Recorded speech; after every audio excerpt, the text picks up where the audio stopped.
Yes. Yes, it was ugly. Yes, we didn't execute properly towards the end. It was not pretty, but the Lakers improved to 8-3 on the season. That's 5 games over 500, which is huge. Guys, this is a bounce back win we needed to have.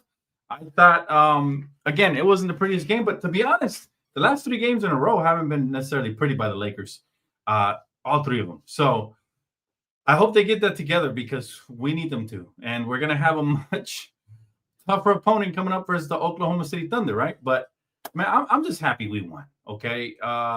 Again, we had an out-of-character, out-of-pocket game in Atlanta. And we had a bad first half, if I'm being honest with you guys, right? But the Lakers bounced back nicely in the second half, and they did what they had to do. And we gave up 60 points in the first half, and in the second half, we didn't, right? We gave up less, a little bit less. That wasn't a huge difference, but still. How you guys doing, man? Good to see y'all. Welcome to Postgame Recap, guys. We're going to talk about the Lakers. It is so good to have Austin Reaves back. It is really freaking good to have him back. And tonight, he didn't have the best shooting performance, 7 for 17, right? He shot 41% from the field, but he had 24 points. He had 7 assists. That was severely missed. 2 steals as well, and only 1 turnover. So this dude was phenomenal. He was plus 17 on the plus minus. He had the best plus minus on the team. Austin, you are dearly and severely missed, and it is good to have him back, Chad. It is really, really good. By the way, I forgot to hit my goal line on here, but we get to 300 likes, I will turn up the phone lines for sure, man. I haven't talked to you guys in a couple of days, so there you have it. He's so happy to bounce back with a win. Let's get this in OKC on a Wednesday, bro. That's going to be an extremely tough game, right? An extremely tough game. But at 8-3, I'm feeling good. I want the rest of this road trip for us to get I want us to get 2 out of the next 3 games, right, to finish the road trip. We got 3 games left. We played 2 already. We're 1-1. So if we can get at least 2 out of the next 3, I'll be very freaking happy about it for sure, right? But where do we start, man? We started with Austin Reaves. Again, we missed him. His playmaking, his ability to create for himself and others. He had 24 effortlessly. Luka was sensational again tonight. 38 points, 7 assists, shot 50% from the field. Great. The 3-ball, still not falling at a high clip, but imagine if it was. He was 5 for 15 from beyond the arc. He hasn't shot at a high clip, but once it gets hot, that 38 is going to be like 60, okay? So he had a good game. I got to say, one of the unsung heroes, besides Rui, because Rui was tremendous. Let's get into Rui first. 21 points, 3 rebounds, 1 steal, 1 assist, 9 for 12 from the field. He shot 75% from the field, 3 for 3 from beyond the arc. And he really turned up in that third quarter especially. And that, to me, the problem I have with Rui is that he's so good, but my issue is that he sometimes lacks a motor, because when he plays like this, he's pretty unstoppable, man. He was going straight to the mid-range, pulling up, and he was just spectacular, man, and he was very efficient. 3 for 3 from beyond the arc. Come on now. Splashing everything back there. And at 8-2, quietly had a decent game, 14 points, 6 rebounds. No blocks, though, a little out of character, and he did have 3 turnovers, but he was 7 for 10 from the field. Again, shooting 70% from the field, very efficient. That'll definitely help your team. As far as the bench goes, we didn't get too much help. Jake was a little off. He's been off the last couple games, 2 for 8. So hopefully eventually he comes back on and he knocks down some shots. But it was basically our primary scorer off the bench. But again, we won this game in the third quarter because we outscored them 31-15, guys. And that is really where the difference was. First quarter, we were tripping. We gave up 40 points. Second quarter, what a big difference, right? We limited them to 23. And then finally in the third quarter, we squeezed the life out of them and limited them to 15 points. So, again, the Lakers, they feel like they know when to turn it on. And that can be a problem because they got to develop better habits in executing in the half court, both defensively and offensively, right? He said, thank God for the dub. Bro, I'm telling you right now, man, if the Lakers didn't win this one, I was about to have an early season crash out. I haven't had one of those, thank God. We got to protect our mental health, man. But on the other end, we gave up 34 points to Miles Bridges. Jake LaRavia was kind of low-key. Him and Rui were low-key getting cooked there. Mainly Rui because he was the primary defender. Colin Sexton had 13, 19 for Concanopoulos. That rookie looks good, by the way. But again, we did what we had to do. Now, let's talk about the unsung hero and just what a tremendous piece he has been, and that is Marcus Smart, guys. This man had 7 steals and 6 assists with 13 points. Damn near had a triple-double with steals. This new Marcus Smart, guys, is just he is such an X factor for us, guys. He is such an X factor for the Lakers. I'm very proud of this man. And what he's doing. People told me he wasn't going to be very effective because he was old. I got all kinds of excuses about Marcus Smart. But I'll tell you, the one thing I love about him is just how efficient he is and how consistent he is on the defensive end. The offense comes and goes. And one thing I do like about his offense, he stays aggressive. But this man has 7 steals. To me, he's the unsung player of the game. Because, yes, in reality, it was Austin and Luka carried the offense. But defensively, he's everywhere. And every time they start getting momentum, this dude pops up and he just does some 7 steals, Justin.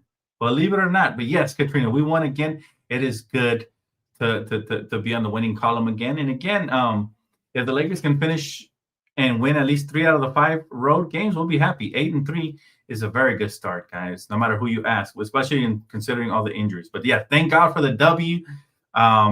Game was a little crazy at first, but there was no way we were about to lose to a 3-8 team after losing to a 2-8 Atlanta Hawks team, right?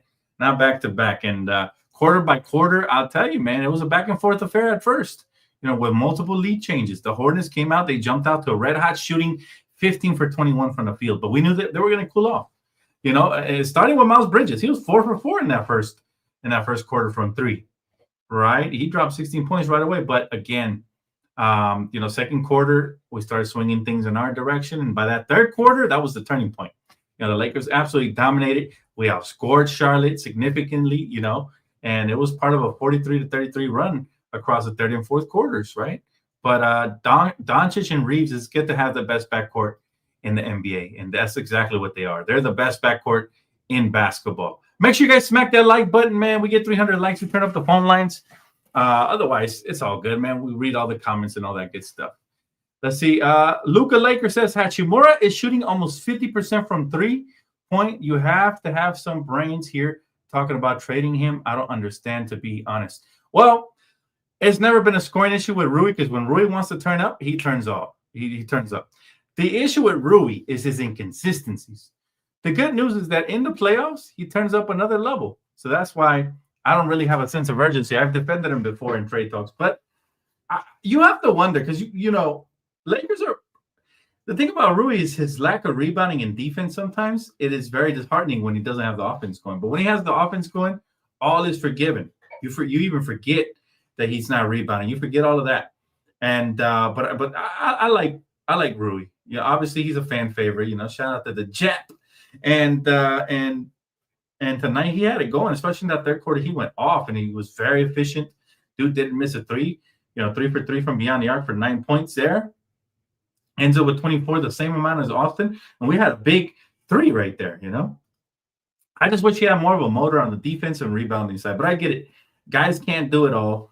And, that's the unfortunate thing. But if the right deal does come along, I wouldn't be shocked if the Lakers at least entertain it. Because remember, he is in a contract year, and you got to pick and choose who you're going to pay. We know Austin's going to get paid.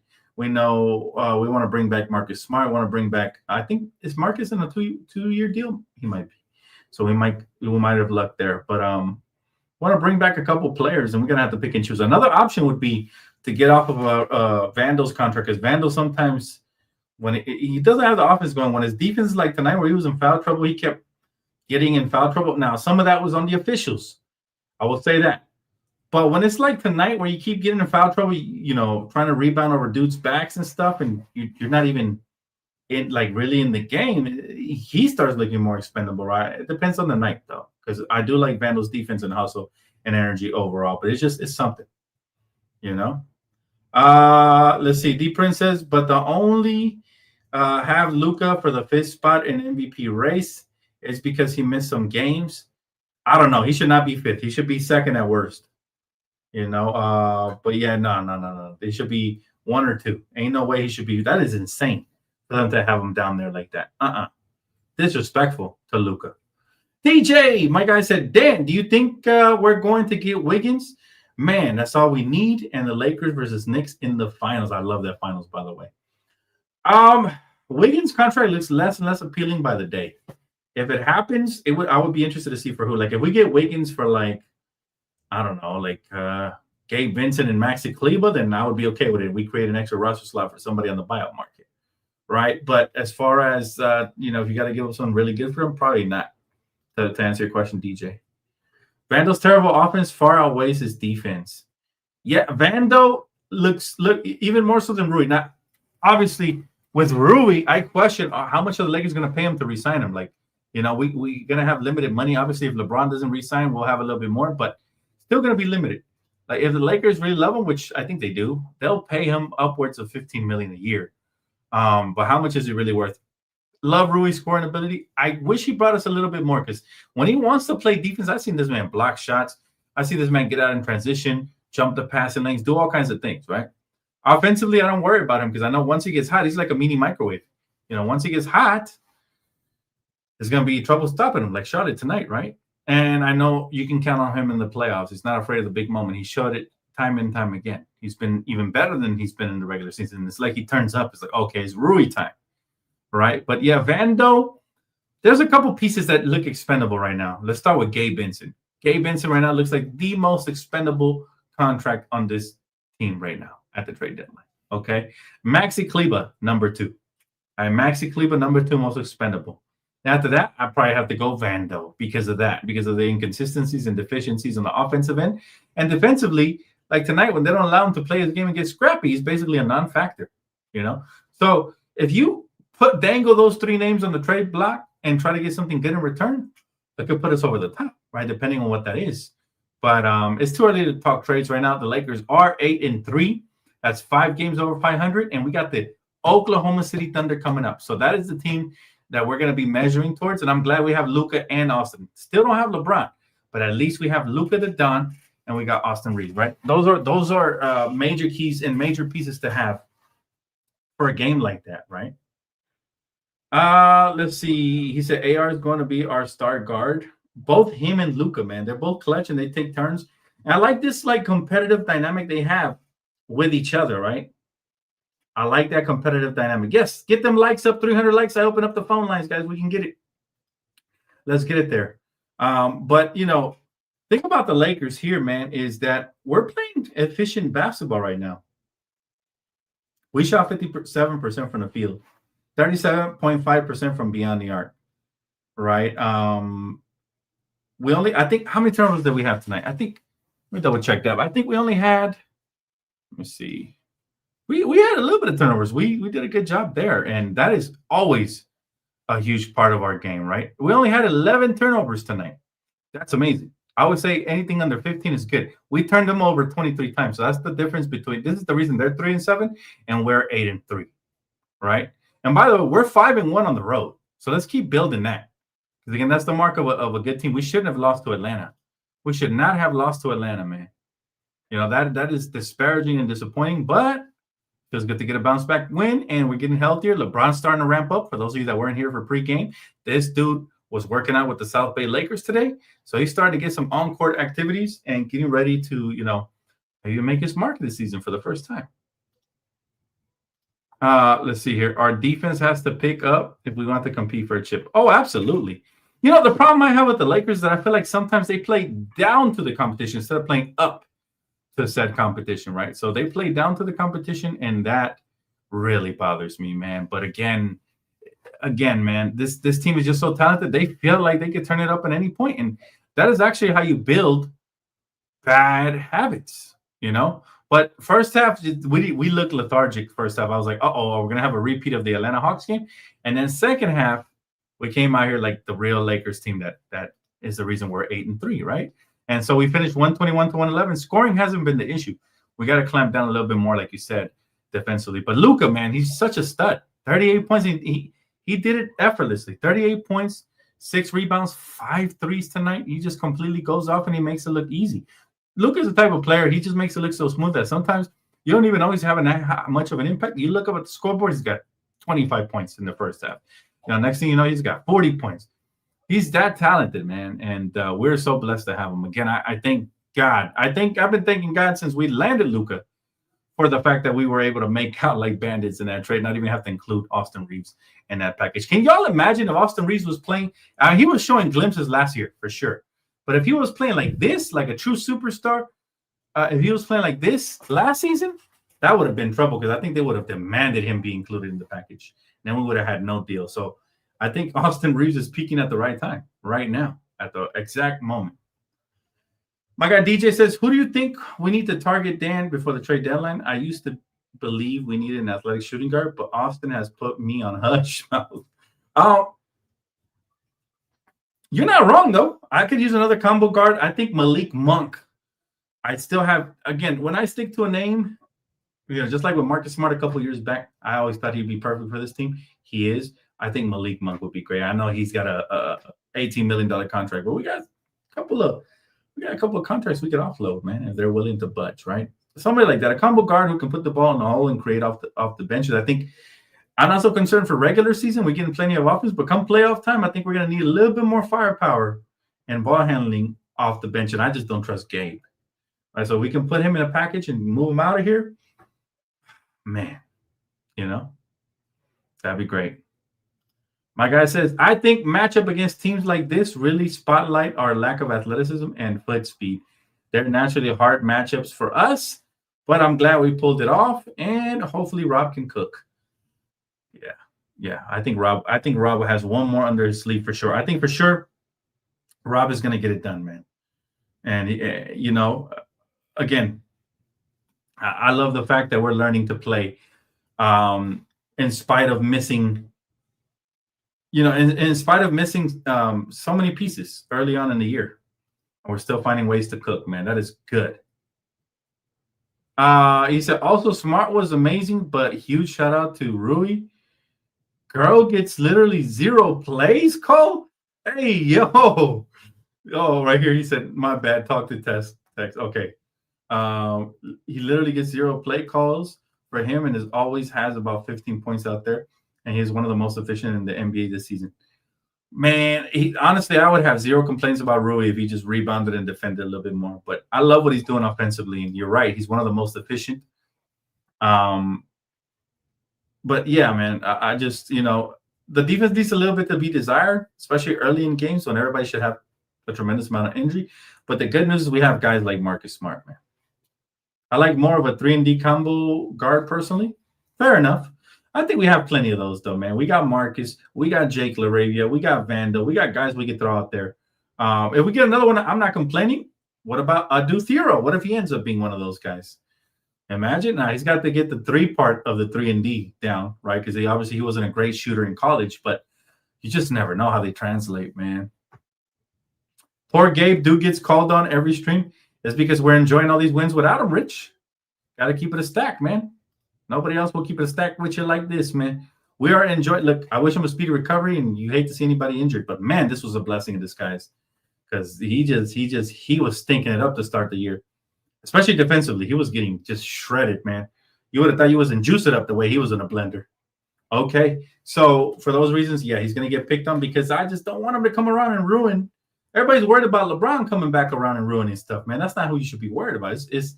It's Gabe Vincent. Why? He's undersized and they like to play him at the 2 guard. Why? No clue. Right. But yeah, we're gonna need, I think, a Gabe Vincent replacement. I don't trust him. And also I want to back up to the backup, all right, at the center position with Jackson Hayes. Thank you so much, Kimmy Goat. Appreciate you. But again, we'll see what Rob cooks up because he always has something under his sleeve that sometimes we don't even talk about. Right? It's always the under the radar move. Like nobody was talking about Luka being traded to the Lakers, and look what happened. I'm not saying we're going to make a move of that magnitude, but something on the minor, on the fringes would be nice. And I'd be looking to teams like the Pelicans. Maybe we can go get like a Jose Alvarado. I've been hearing his name hit the trade market. That would be nasty off the bench. I much prefer him than Gabe because he's feistier, defensively at least. Right? What if we go and get somebody like that? But again, tonight, this is a stream of victory. Don't want to talk too much about trades. We'll save that for the trade deadline special. If you're new here, subscribe because I got you guys covered from end to end. Let's enjoy this victory, man. We don't want to have to bring up trades every single stream. 7 steals by Marcus Smart. Yeah, T. And you know what? Again, I'm not surprised. Throughout his career, he's been this type of player. He's just been hurt. But I knew the gamble would be worth it, especially when we didn't give up nothing, really. And I'm just glad he's actually showcasing what he could do, man. It's awesome. Those are more wings, but a ball handler that's roughly 6'4" or so that can handle ideally with good foot speed. You just I think you just mentioned my guy who I just mentioned, Grand Theft Alvarado, man. I think Jose Alvarado will be huge for a team like this. That energy that spark, he's like a little piranha, you know, he just bites. All right, that little spark he will bring. Now he's undersized, right? So it's counterproductive to what I was saying. I still prefer a combo guard who's a little bit more size like Malik Monk offensively, but shit, bro. I would definitely break my rules for a Jose Alvarado. I much prefer him than Gabe Vincent. Marcus Intelligent, he is, bro.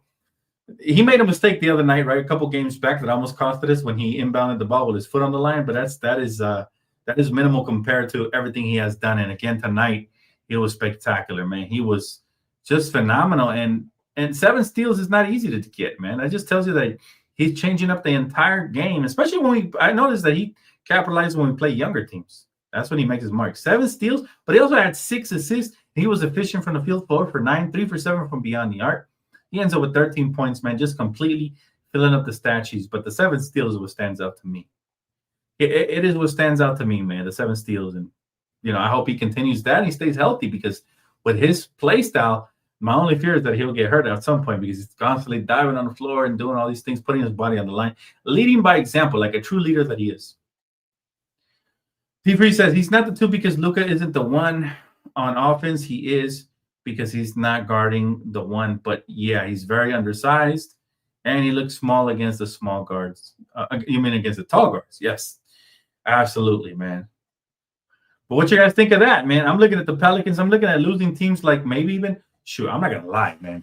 If I'm the Lakers, I'm putting a bid for like an Andrew Nembhard or somebody like that from the Pacers. So they keep losing. I think they're like 1-7 or 1-8 last I checked. Somebody like that on the Lakers. Now, you know, you submit your bid doesn't mean necessarily that it's going to happen. But you got to swing for the fences. You can get somebody like that. That could be another game changer right there, man. Let's see. KCP is washed. Let's get someone younger. Yes. How about my boy Andrew Nembhard? That team is probably looking to cut costs. You never know.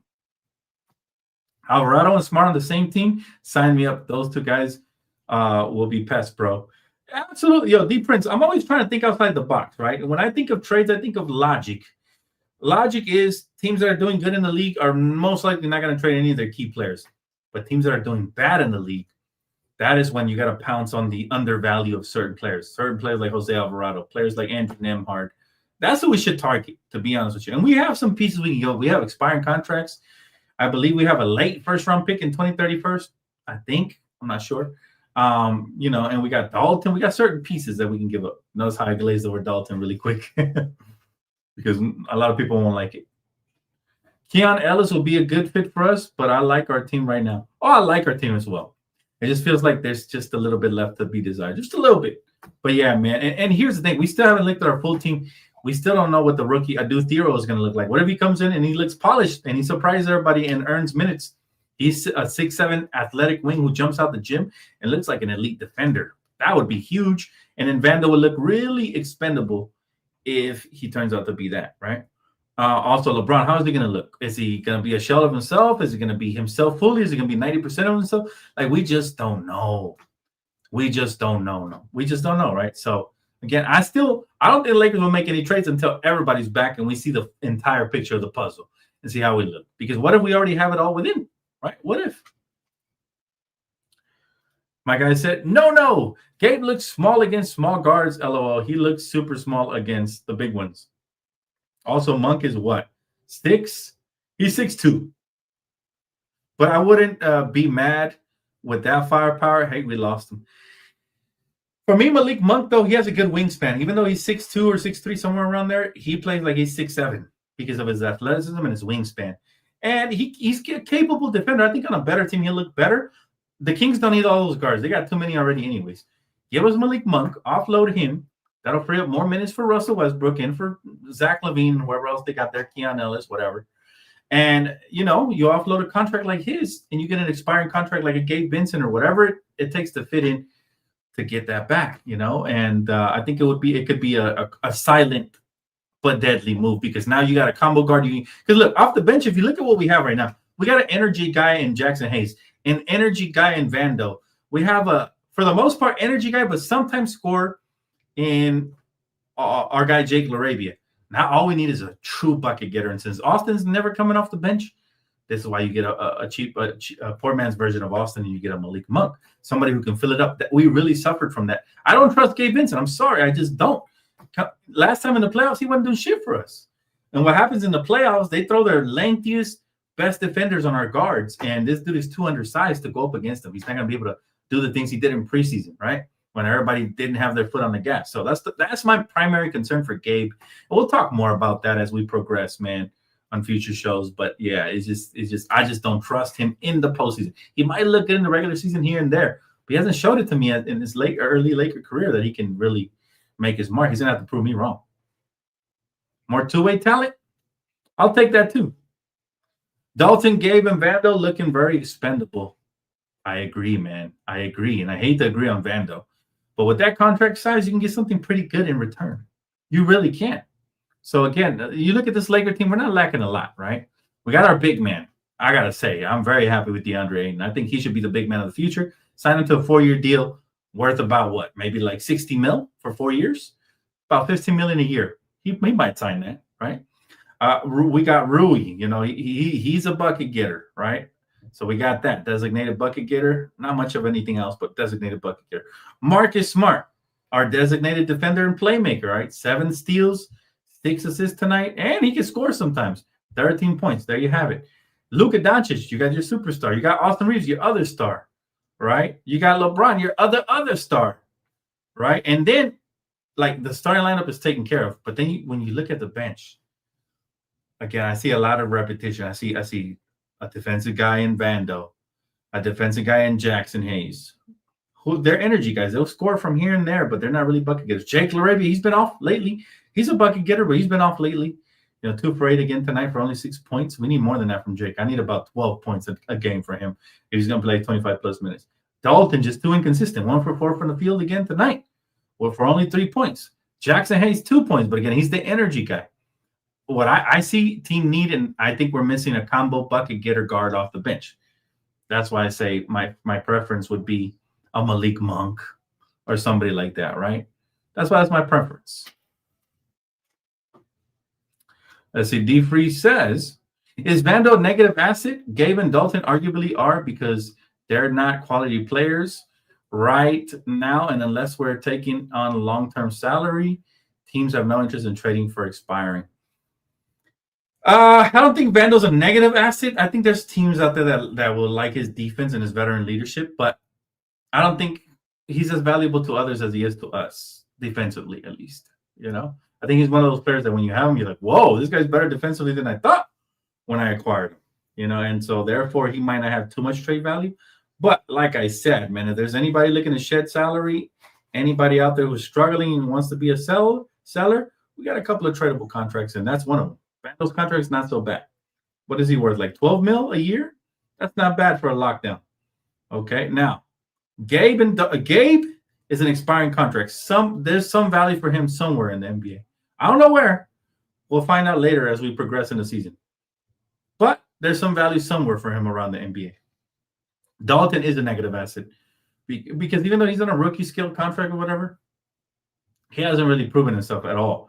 Everything that people try to promote to me about Dalton and how good he was in college and how he was going to be a stud, and even I thought he was going to be good after he came out here and dropped 37 on the Suns. We haven't seen that Dalton anymore. That killer. We haven't seen that fearless guy who's coming off the screens looking at fire. Right? He had a wonderful 2 weeks when Rui got hurt. And so I do believe he is a negative asset, unfortunately, which he shouldn't be, because I have a feeling that Dalton will go somewhere and eventually spread his wings and look really nice. That happens sometimes when the pressure's too much in LA for you. So he said, I don't so much mind having energy guys off the bench because of the type of guys who want filling in the lineup along AR and Luka will always be on the court. Another scorer would be nice. Yeah, and that's the same thing I'm saying. I love energy guys. Don't get me wrong, but at some point you gotta have another scorer there, because what has happened when Luka gets hurt is just Austin carrying and his back starts hurting, right? And that's how he strained his groin, right? Like there's some wear and tear that's gonna be passed down when a guy or two goes missing between Luka, Austin, and LeBron. So that's the main reason I want another bucket getter. And plus, you can never have too many offensive threats off the bench. You just can't. And that'll keep the defense guessing, especially come playoff time when the game slows down and it's a grinded out offense. That's when you really need those guys who can go tween and then pull up. And Malik Monk is one of those guys for sure. But again, are the Kings willing to trade him? They suck. I don't know what they're willing to trade, but it doesn't hurt to ask. Let's see. We need to send OKC back down to earth. I'm not going to talk about that game here because I'll save that for pregame on Wednesday.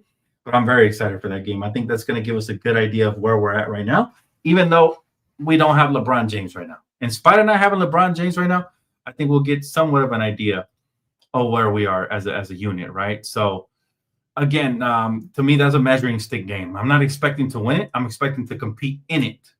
And as long as we compete, because we are on the road, we are still without LeBron. We're still missing certain key pieces. But as long as we compete, I'll be very happy and excited because I see the potential. Now, if we win that game, they're not going to be able to shut me up, man.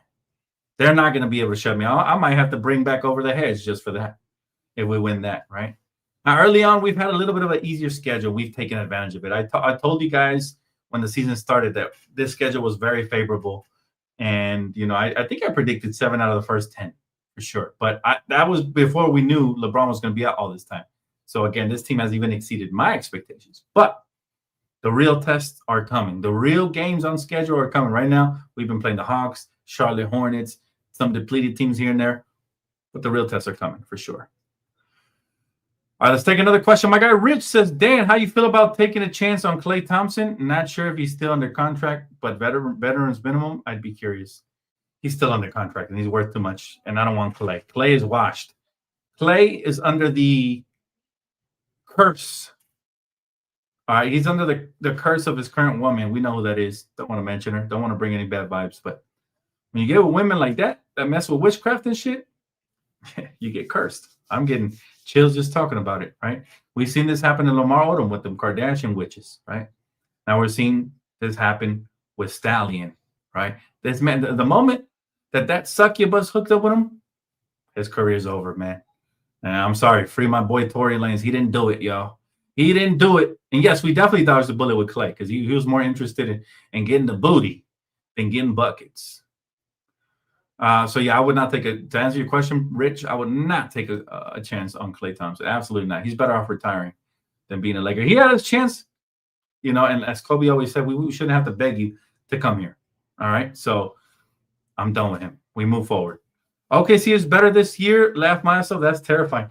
I knew they would be, but imagine how terrifying it would have been, D-Free, if they would have lost the finals and then made a trade and added another star because they have all these draft picks.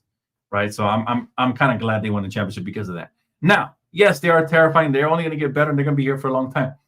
But we know what they're capable of. They have the target on their back this year for sure. Big bullet, my brother. We dodged a big bullet with that Klay Thompson. Man, this man, Klay Thompson is just bad news. We wanted him because at the time he would have fit in with AD and LeBron as a floor spacer. But Austin Reaves has risen to that occasion. We got Luka, who's way better now. But think about this, man. The Lakers have had amazing luck the last couple of years. We lucked out and missed it out on LaMarcus Aldridge. We lucked out and missed it out on Carmelo that first time when we brought him in to try to convince him. And now we've lucked out and missed out on Klay Thompson. So everything happens for a reason. I'm a firm believer of it, and the Lakers just have a good aura about them, and we ended up with something much better. And it really is their loss. And shout out to Klay's dad, man. Michael Thompson tried to warn Klay and tell him, hey, man, you're making a huge mistake if you don't sign with the Lakers. And, yeah. He said, actually, part ESPN based on opponents when percentages prior to this game, we had played the 5th hardest schedule in the NBA. Really? Okay. It didn't feel that way, but maybe it's because the Lakers make it feel that way. Still, I thought it was a more favorable schedule, man. I guess the NBA kind of soft if this is the 5th hardest one. I would have thought going through tougher teams early on, like if we would have went against OKC early, we did go against the Warriors. We would have went against the Nuggets. We would have went against certain teams. So but shout out to the Lakers. They're rising to the occasion for sure. Jake, Thank the Lords for Marcus Smart. Hey, Jake, thank you so much for super chat, bro. That's the reason I wanted him here for years, man. I'm just glad he's here finally. I'm glad. I envisioned this Marcus Smart with the Lakers. This is the Marcus Smart I envisioned.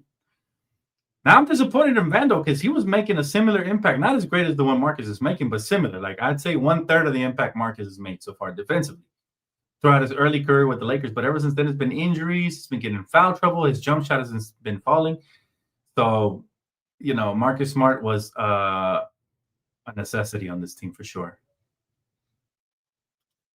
The preset Ben Simmons. Big playmaker. Big playmaker. We don't have. I don't think we have. I don't think we can sign anybody until after January, right? If I'm not mistaken, with the CBA. I'm not sure how that works, but I think after January we can't sign anybody to that 15 roster spot. But what we can do is make a trade, clear up a spot. We'll see. But Ben Simmons can't shoot, bro. I really don't. I don't know if we can deal with that. I don't think we need an Andre Miller at the point guard. I think I'd rather take my. If we're going to look for an offensive threat right there at the point guard, playmaker, combo guard, I'd probably look at Markelle Fultz or Lonnie Walker. Lonnie Walker. By the way, in the G League, guys, Chris Mannion is balling. If you haven't checked out the highlights, go check him out. All right. Him and Timmy. Drew Timmy looks nasty. So, and also shout out to my guy, RJ Davis, looking good as well. So Lakers have some guys down there, and we can't sign either of them right now because we can only have two-way contracts until you sign the 15th roster spot, right? I think that's under the CBA. But once we sign that 15th roster spot, then all bets are off, man. Somebody else getting a two-way contract. And I don't know who I will give it to between RJ Davis and Drew Timmy. What do you guys think? Let's see. Vando's not going anywhere. We'll see. Hopefully, if he sticks around, I would love for him to be the old version of himself. Like when we first acquired him, he was playing like a dog, man. He was definitely making an impact. Like I said, 1/3 of what Marcus Smart has done. And that'd be nice. I'll take 1/3 of Marcus Smart right now to add to Marcus Smart, right? But I'm very curious with Thero, what he's capable of, and if he's even going to earn any PT or anything like that, right? Right? Jake! Appreciate you, Jake. Thanks for super chat, brother. He said, I'd flip Rui for a starting 3. I don't care if he has a pretty jump shot. Well, give me some names. Jake, I definitely, I will tell you yes or no if you give me some names for sure. Like anybody's tradable for the right piece, as you can see with AD, right? So it's that we can't sit here and say, nah, he's untouchable. Nah, he's playing good offensive basketball to start this year, right? But give me some names for sure, and we'll go from there because I wouldn't just trade him for any wing, but right now Rui is averaging 16 points per game. 3 rebounds, 1.4 assists, shooting 56% from the field. That's pretty damn efficient on a team when you consider, the fact that we have Luka, Austin, and LeBron pretty soon joining. You need those efficiency players, right? Oh, you meant Ben Simmons with the Kardashians. My bad, bro. I thought you meant go look at Ben Simmons. He's a free agent. Yeah, that's another one. Yeah, people don't understand, bro. You got to protect your energy, even as an athlete. Who you surround yourself with is the way your life turns out. If you surround yourself with positivity, you have a positive life. So shout out to all the good wifeys out there, right? But if you surround yourself with a woman who's dealing with horrible things and it's basically a liar because she lied on Tory Lane's name, don't expect great things happening in your career. It's like bad karma. You're adding bad karma to your life. So that's what happened with the Kardashians too. They're not really good people. You see how they sucked the soul out of Kanye, Lamar Odom, Chris Humphries before that, Reggie Bush. Come on now. These dudes are thinking below the waist. They got to start thinking with their head because it is very important, man, especially when you're an athlete. And I'm glad none of our Lakers are involved with any of those women. I'm glad. There was a rumor that Kim was trying to get at Luka, but Luka already has a girlfriend. Thank God. But when he first got here, she was saying like stuff like he's handsome and all this and that. She was sitting front row at the games, being a little nasty little witch, So I'm just, very proud of our Lakers for staying focused through all this. And you see what's going on with Klay, man. It's no coincidence, in my opinion. Is Klay even better than Dalton? Not for the price tag. Not for the contract he has. What is he making, over $20 million? No. I'll take Dalton, even though he's inconsistent, over Klay right now. And Dalton has potential to get better. You never know. What if Dalton gets on a heater? One thing I will give Dalton credit for is that this season he has been shooting more mid-range jump shots instead of just settling for threes. I like that he's mixing it up a little bit more. Still not having a lot of success like tonight, for example, but eventually those shots will start falling for sure, right? Absolutely. He said Devin Booker's love life really cursed the Suns. I'm telling you, people think I'm joking, man. People think I'm a stand-up comedian when I say these things, but even though it's funny, it has a lot of truth to it, and you got to protect your energy at all times. All times. He said, though a defense is going to get worse when LeBron comes back if they're both starting together because he's going to be forced to be in the perimeter more, and he just has slow feet. Yes, but offensively, we're going to get better, I believe. And so you're going to do the trade-off a little bit, right? We're going to do that trade-off. Like defensively, we might get a little worse. Offensively, we'll get better because you get a savant, you get a playmaker, get an elite scorer. You're going to get a better rebounder, all of that. So you for sure you're going to struggle in some parts, especially because we don't know how LeBron's going to look back, how he's going to look when he comes back from this injury. We don't know. He could look like an old man. For all we know, he could look like a giraffe out there when he's running around. I doubt it because he's a freak athlete, but you just never know, man. I would not be surprised if all of a sudden we're not looking how we're supposed to be looking because LeBron's looking a little bit on the older side. All right, but we'll see. We'll see, man.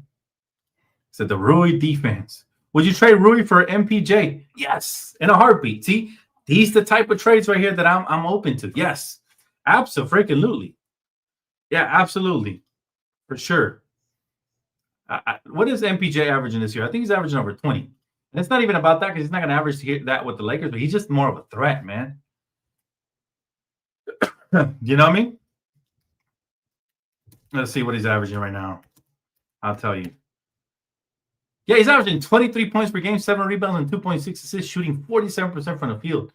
So it is absolutely an upgrade. You have to make that trade. You forgot about Chris Humphries, bro. I always look at these things and I'm like, uh-oh. I was always praying that our Lakers didn't I was always praying that our Lakers didn't hook up one of these witches, man. I was praying, and I'm glad they did it. They were smart enough not to. Jordan Clarkson started flirting with one of them when he was a Laker. I forgot which one it was, but yeah. MPJ's always hurt. It's a risk you have to be willing to take, bro. You're talking about MPJ, an absolute sniper, somebody you cannot stay detached from, who's going to help you space the floor better, and is shooting a similar percentage to Rui from the field. Now, Rui's shooting a little bit better, granted, and but 23 points per game, 7 rebounds, a much better rebounder as well than Rui. So you be upgrading there. Slight upgrade, but it's not like a huge upgrade because, again, those numbers, that 23 is going to look more like 16, basically same as Rui, but it's just the threat of having somebody like MPJ out there in the perimeter, and a better rebounder. So, yes, I would do something like that for sure. You guys wouldn't? Who would do MPJ for Rui? I'm doing it. If I'm Rob, these are exactly the type of risk I'm willing to take. Although the one thing you lose is chemistry a little bit because Rui's already very familiar with the Lakers. Keon Ellis, I like him a lot. I liked him from the moment the Kings picked him up. All right. I would not mind trading for him. Absolutely. That's a good one. And thank you so much for Super Chat, bro. For sure. But again, we're going to have these conversations that we approach trade deadline. We'll know a little bit more about our roster and our team. So, again, keep it locked, guys, because I got you guys covered. You guys know I do the trade deadline special. I do all the breaking news as soon as it happens. All that good stuff, man. Your number one source for NBA/Laker basketball. So keep it locked right here. If you already haven't subscribed, please hit that like button. Please subscribe. I'd truly appreciate it. CJ says, I have a great feeling that LeBron will come back as good as when we've seen in the last few seasons. I hope so, bro. Because that would be just such a God-given. Like, you have a team that's 8-3 and you plug in LeBron to that, you're at least going to average 10 more points a game, at least. Okay, somebody's going to take a hit, obviously, so it's not going to be the 20 and 10 that he adds. But it's at least going to be like a 10-point increase in total for the team, so it's going to be huge, right? And again, LeBron fans, relax. I'm not saying LeBron's going to average 10. He'll average just 20 and 7 or whatever. But I'm just saying, like, that he's going to take away possessions from somebody else who's averaging 15 or whatever, Rui or whoever. And so, so it'll balance out. I still think the overall team score is going to go up by at least 10 adding LeBron, which we're already averaging like 120 a games around there. So if we can average 130 a game, now we're really talking championship contender. But again, a lot of things have to happen. This guy has to come in and fit like a Lego. He has to be the third option. I've been saying this for a long time. Now you see the podcast start picking up on that. He has to kind of put his ego a little bit on the back burner. But The good news is that he can take off in the fourth quarter and he can take off anytime in the playoffs, and nobody's going to care because that's all we want is to get LeBron healthy to the finals. I won't mind trading for MPJ. Bro, I'd do that in a heartbeat. I love Rui, but let's be honest. If they offered MPJ for Rui straight up, that's a no-brainer. Now, if they want us to attach more assets to it, now you got to start considering because Rui's doing good enough this season, right? That's not really necessarily a need, but it would help. And I also like MPJ's defense better than Rui's. If we trade Rui, would hope it's for someone more athletic. Fair enough. Do you have any names in mind? Anybody like that? Year 23 for number 23, looking good. Lifestyle father and son duo to win a ring. I see it right now. And remember, Vaughn, I mentioned that Bronny would get more playing time this season. People laughed at me when I said that last year. I said, based on how he's developed, I think he'll earn JJ Redick's trust and he'll get maybe 10 to 15 minutes.